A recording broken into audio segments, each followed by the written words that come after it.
Mark suddenly discovered his ability to control things at will. He drove a tentacle into Mary's chest, and Mary instantly became his follower. When the tentacle entered her chest, her actions were set by a rule. First, she must always be around Mark. Second, she cannot harm him or his sister. Once these commands were given, the tentacle disappeared from her chest. Mary's instinct was to kill Mark, but as soon as she raised her hand to strike him, she was controlled by the rule, unable to harm him at all. Mary's legs went weak, and tears began to flow uncontrollably. She had wanted revenge all along, and discovered her immortality power just to avenge her parents. But now, that was impossible. Mark gently comforted her, saying that even without revenge, they could still live a good life, and even be partners.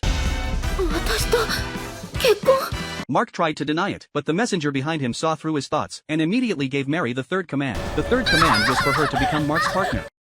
必ず殺すわ。殺す気満々じゃねえか。